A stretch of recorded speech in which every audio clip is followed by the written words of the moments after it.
اکتوبر کو عمرہ کے لیے نکلا تھا. آج ایک ہفتہ انشاءاللہ ہمارا طائف کے سفر کے لیے روانہ ہونا ہے. دعا کریں اللہ رب العزت اس سفر کو کامیاب بنائیں اور وہاں سے یہ لوگ انشاءاللہ وہاں سے بڑا عمرہ ہوگا, اس میقات سے منازل فرد نکال سکتے ہیں. اور یہ ہمارے طائف کو جانے والی سواری انشاءاللہ اس میں یہ لوگ سوار ہو رہے ہیں. یہ لوگ جائیں گے انشاءاللہ, ان کا سفر ہوگا طائف کے لیے. یہ سواری نکل رہی ہے. دعا کریں اللہ رب العزت ہمارے سفر کو آسان کرے اور آپ بھی دعا کریں انشاءاللہ جلد سے جلد جو ہے اللہ تعالیٰ آپ کو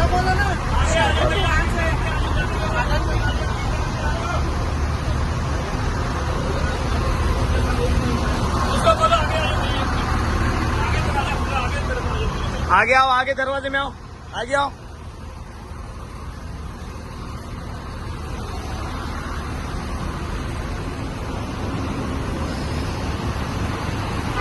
یہ طائف کے سفر کی بس ہے الحمدللہ.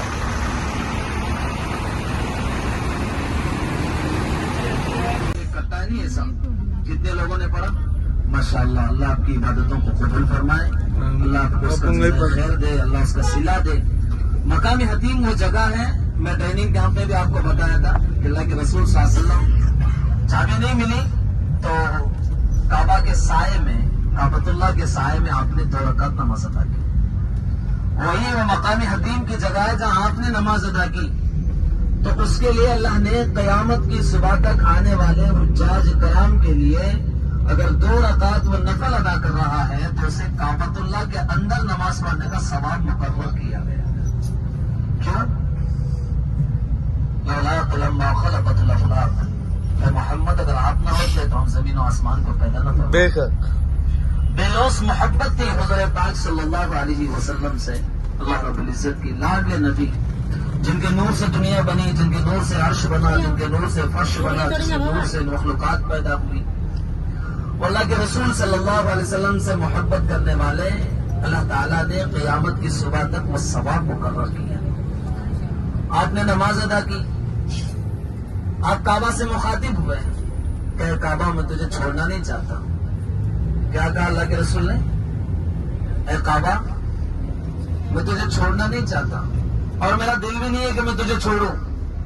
اللہ کا حکم آیا اس لیے تجھ سے جدا ہو رہا. اللہ کے رسول کی آنکھوں میں آنسو تھے.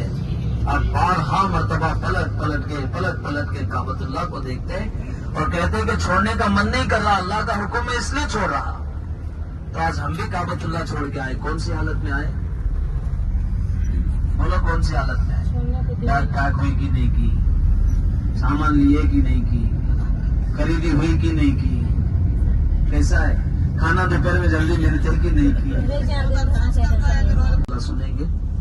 سبحان الذي سخر لنا هذا وما كنا له مقرنين وإنا إلى ربنا لمنقلبون. سبحان الله, الحمد لله, الله أكبر. اللهم إنا نحن نسألك سهلا هذه السفرة. الحمدللہ معزز حجاج کرام, آج یہ ہمارا سفر بیت اللہ سے مدینہ منورہ کی طرف روانہ ہو رہا ہے. اس سفر کے دوران الحمدللہ ہمارے یہاں پہ 9 روز کے دن پورے ہو گئے, جس کے اندر ہمارے عمرے کرنے والوں نے کافی عمرے کیے ہیں, طواف کیے ہیں. گروپ کے ساتھ میں الحمدللہ 3 عمرے مکمل ہوئے. اللہ کا کروڑا احسان ہے. اور وہ عبادتیں کیسی ہوئی اللہ بہتر جانتا ہے اور ہم بہتر جانتے ہیں, اور ہم سے بہتر جاننے والا اللہ رب العزت کی ذات ہے. دعا کریں اللہ تعالیٰ ہماری اس ٹوٹی پھوٹی عبادتوں کو قبول فرما لے. اور یہاں سے نکلے ہیں تو بات کو بھی غور سے سنیں اور دائیں بائیں دونوں طرف نظارہ بھی دیکھتے چلیں کہ ہماری یہاں سے روانگی ہو رہی ہے.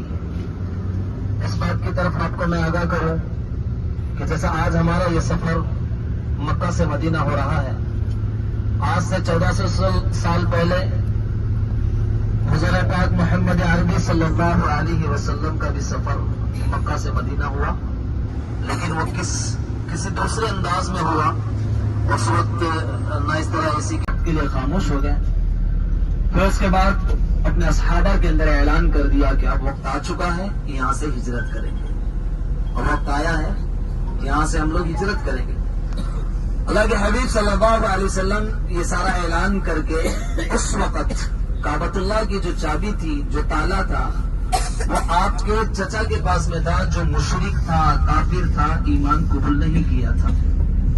اللہ کے رسول صلی اللہ علیہ وسلم اپنے چچا کے گھر پہ چلے گئے، کہا کہ چچا آج میں تمہارا شہر چھوڑ رہا ہوں، آج میں مکہ چھوڑ رہا ہوں، تو مجھے چابی دو، 2 رکعت نماز پڑھنے کی مہلت دو، وقت دو، میں 2 رکعت نماز ادا کر کے چلا جاؤں۔ اس وقت میں آپ کے چچا نے آپ کو دھتکارا، دھکے مار دیے، انکار کر دیا، چابی دینے سے منع کیا۔ اللہ کے رسول صلی اللہ علیہ وسلم نے اصرار کیا، بار بار اصرار کیا، بار بار اصرار کیا، تو وہ آپ کے چچا بار بار ٹھکرا دیں۔ اللہ کے رسول صلی اللہ علیہ وسلم نے کہا کہ چچا ایک بات یاد رکھنا، آج تو جا رہا ہوں، میری ایک بات یاد رکھنا کہ ایک وقت آئے گا کہ آپ کعبہ کی چابی ہاتھ میں لے کر قیدی بن کر کے میرے حضور میں حاضر ہوں گے۔ اللہ کے رسول کی پیشن گوئی پتھر کی لکیر ہے۔ آپ صلی اللہ علیہ وسلم واپس آئے۔ اس میں کتنے لوگوں نے مقام حتیم میں نماز پڑھا؟ مکرمہ کے بارے میں، حجر اسود کے بارے میں، اب اس کے علاوہ طائف گئے، مینا گئے، جبل نور پر گئے، جبل رحمت پر گئے، اور غار سور کے پاس ہم اس کی بھی زیارت کریں۔ کتابوں کے اندر برسوں سے ہم پڑھتے رہے اور کبھی اس کا تاثر ہماری زندگی میں نہیں آیا۔ تقریباً ہم نے بھی 15 سال، 18 سال، 20 سال ان تاریخی چیزوں کے بارے میں بولتے رہے تھے کہ کبھی غار ہرا کا واقعہ بیان کرتے، کبھی غار سور کا واقعہ بیان کرتے۔ خدا کی قسم ان بیان کرنے سے وہ اثر نہیں آیا جو خود ہم آ کر جو اس کی زیارت کرنے کے بعد، اس کے دیکھنے کے بعد ایک اثر ہماری زندگیوں کے اندر آیا، ہمارے دل و دماغ کے اندر آیا۔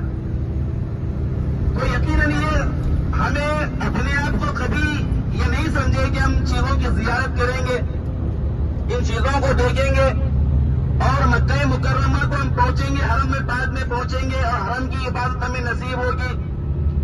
یہ کبھی خواب و خیال کے اندر بھی ہم نے نہیں سوچا تھا، لیکن اللہ نے بھیجا، اللہ نے بلایا اپنے در میں۔ یوں سمجھو کہ جیسے ہی ہماری نگاہ پڑی، اور جیسے کہ مولانا بار بار بتا رہے تھے کہ حرم پاک کے اندر، قرآن مقدس کے اندر، اللہ کے نبی صلی اللہ علیہ وسلم کی روایت کے اندر آتا ہے کہ جس کے حج کے اندر فسوق نہ ہو، جدال نہ ہو، گویا کہ وہ جب حج عمرہ کر کے لوٹتا ہے اپنے گھر، گویا کہ ایسا لوٹتا ہے کہ آج ہی اپنے ماں کے پیر سے اس نے جنم لیا ہے، آج ہی پیدا ہوا، ایسا بالکل گناہوں سے پاک صاف ہو کر۔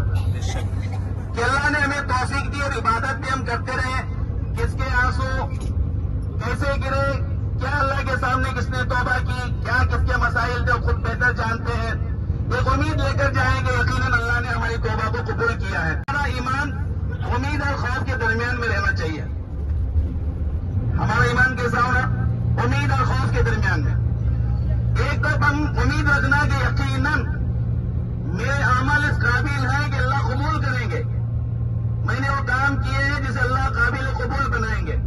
اور دوسری طرف یہ خوف بھی ہونا چاہیے کہ میرا کون سا عمل ہے جس کی بنا پر اللہ مجھے جو ہے کامیاب کر دے اور میرے اعمال کو قبول کرے۔ امید بھی رکھیں گے، دوسری طرف خوف بھی ہوگا، ڈر بھی ہوگا کہ کسی غلطی کی وجہ سے کبھی میں نے کسی پر غصہ کیا ہو یا کسی کو گالی گلوچ کی ہو، جس کی بنا پر کہیں ایسا نہ ہو کہ میرا عمل قابل قبول نہ ہوا ہو۔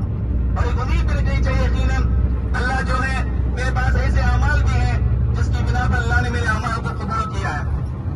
تو یہ میں کہہ رہا تھا کہ یہ اللہ کا کرم، وما تشاءون الا ان یشاء اللہ رب العالمین۔ ایسے والے، زمین والے، جائیداد والے بہت سارے ہیں دنیا بھر میں، اور اللہ جسے چاہتے ہیں توفیق دیتے ہیں۔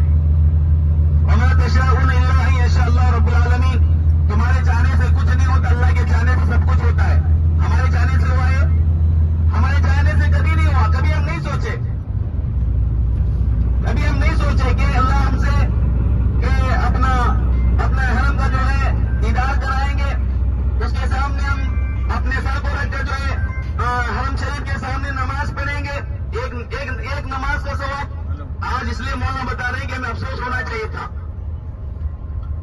ایک نماز حرم شریف کی ایک نماز 1,00,000 نمازوں کے برابر ثواب. اتنی بڑی عظمت.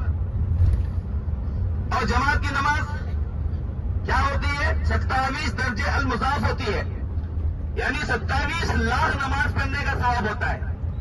حرم کی ایک نماز. تو بڑے بڑے مسائل ہمارے سامنے ہیں، آخرت کے بڑے بڑے مسائل ہمارے سامنے ہیں. اللہ کے سامنے ہمیں حضور ہونا، حاضر ہونا اللہ کے پاس. تو ان مسائل کا حل اللہ نے ابھی موقع دیا ہے کہ ہم خود اپنے اوقات کو خوب جو ہے اللہ کو راضی کرنے کے اندر اور رسول اللہ صلی اللہ علیہ وسلم کے سامنے اپنی جو شکایتیں ہیں، اپنی جو تمنائیں ہیں، جو اپنے مسائل ہیں. جب ہم انڈیا کے اندر ہوتے ہیں تو کیا بولتے ہیں نماز کے اندر؟ السلام علیکم ایھا النبی کیوں ورحمۃ اللہ وبرکاتہ. اے نبی تم پر سلامت ہو، سلام ہو، اللہ کی رحمت ہو. تو فرشتے اس سلام کو پہنچاتے ہیں ہمارے سلام کو. جب ہم درود و سلام پڑھتے ہیں اپنے اپنے مقامات پر، مسجدوں کے اندر، گھروں کے اندر، تو وہ سلام اور دعا کون پہنچاتے ہیں؟ فرشتے پہنچاتے ہیں نبی تک. لیکن اب ہم جو روزہ رسول پر جا رہے ہیں، زیارت کے لیے جا رہے ہیں، اللہ کے نبی کو سلام بھیجنے کے لیے جا رہے ہیں، تو اللہ کے نبی صلی اللہ علیہ وسلم جیسا کہ مولانا بتائے کہ انبیاء علیہ السلام جو اپنے قبروں کے اندر بحیات ہوتے ہیں، زندہ ہوتے ہیں، تو اپنے ہاتھ جو ہم نبی کو سلام کریں گے، براہ راست اللہ کے نبی صلی اللہ علیہ وسلم ہمارے سلام کو سنیں گے. ہم اپنے مسائل بہت سارے ہیں، ہمارے گھروں کے مسائل ہیں، اپنے ذاتی مسائل ہیں، باپ بیٹے کے مسائل ہیں، میاں بیوی کے مسائل ہیں، نہ جانے کتنے کس کے کیا کیا مسائل ہیں. ان سارے مسائل کو اللہ کے نبی صلی اللہ علیہ وسلم کو توسل بنا کر جو ہے اپنے جو ہے مسائل کو اللہ کے نبی صلی اللہ علیہ وسلم کے ساتھ سامنے رکھیں. خاص طور پہ ہندوستان کے مسائل ہیں کہ دین پر چلنا، ٹوپی کا رکھنا، نقاب کا پہننا، داڑھی کا چھوڑنا، مدارس کو چلانا، مساجد کو آباد کرنا، اذانوں کا دینا، کتنے مسائل کھڑے ہو رہے ہیں. ان مسائل کو بذریعہ نبی پاک صلی اللہ علیہ وسلم کے رکھیں اللہ کے وسلم کے پاس. کی وجہ سے کسی کا رونا اللہ کے نبی صلی اللہ علیہ وسلم کو پسند آ جائے، اللہ کو پسند آ جائے. پھر ایک مرتبہ اللہ تعالیٰ جو ہے محمد بن قاسم کو بھیج دے، طارق بن زیاد کو دنیا کے اندر ایسی شخصیت کو بھیج دے،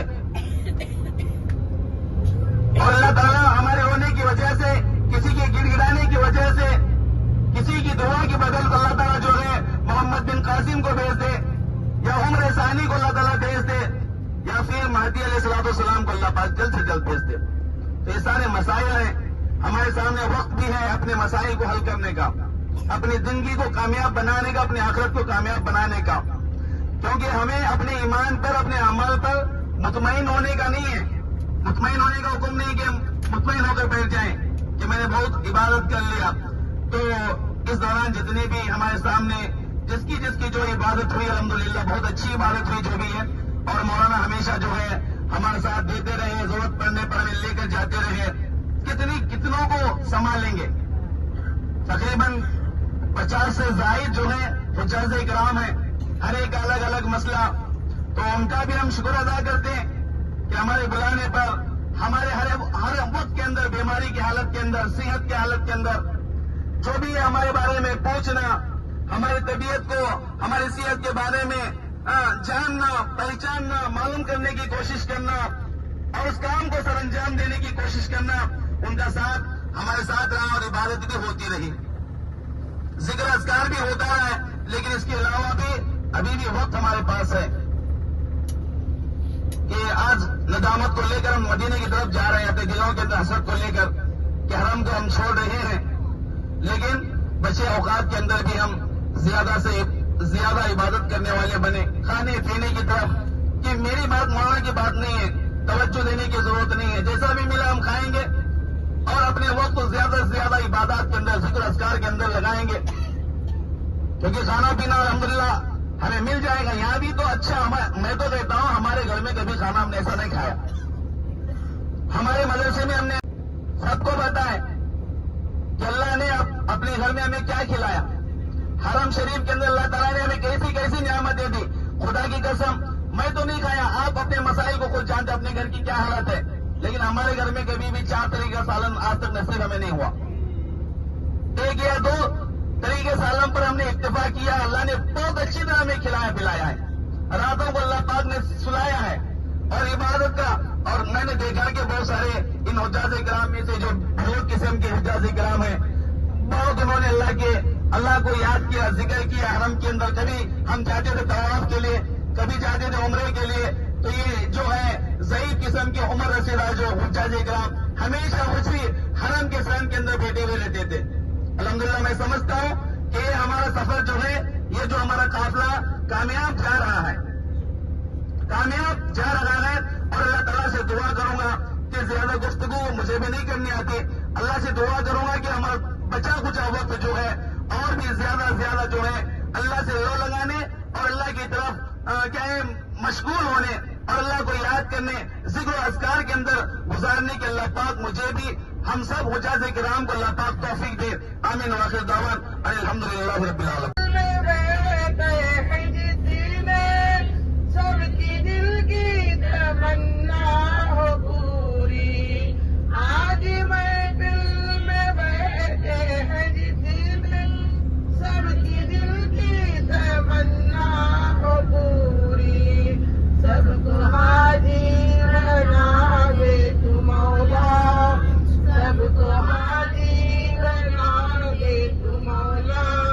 میں تڑپ کر دعا کر رہی ہوں، اپنے مالک کا میں نام لے کر پیدا کر رہی، اپنے محبوب کا دے دکھا دے، میرا سایہ مقدر لگا دے، اپنے محبوب کا دے دکھا دے، میرا سایہ مقدر جگا دے. لطف دنیا کو لے آج سے میں، لطف دنیا کو لے آج سے میں، اپنے دل سے جدا کر رہی ہوں، اپنے مالک کا میں نام لے کر بس کی ابتدا کر رہی ہوں. اے خدا آبرو رکھ میری تو، میری بس کی ابتدا کر رہی ہوں، اپنے مالک کا میں نام لے کر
قرآن کی طرف ہے.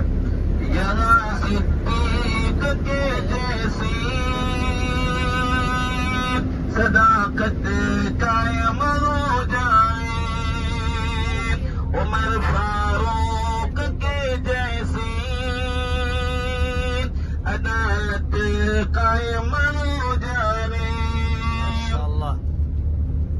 صحابہ کے اگر نقشے قدم پر جو چلے ہم تو ہماری پوری دنیا پر حکومت قائم ہو جائے. ہماری پوری دنیا پر حکومت قائم ہو جائے. نہ ان کا کوئی ہمسر ہے, نہ ان کا کوئی ثانی ہے, نہ ان کا کوئی ہمسر ہے, نہ ان کا کوئی ثانی ہے. جہاں میں میرے آقا کا رتبہ سب سے بڑھ کر ہے, نہ ان کا کوئی ہمسر ہے, نہ ان کا کوئی ثانی ہے. جہاں میں میرے آقا کا رتبہ سب سے بڑھ کر ہے. مدینے کی گلی سے عشق کس قدر ہے اسود, میرا دل چیر کر دیکھو,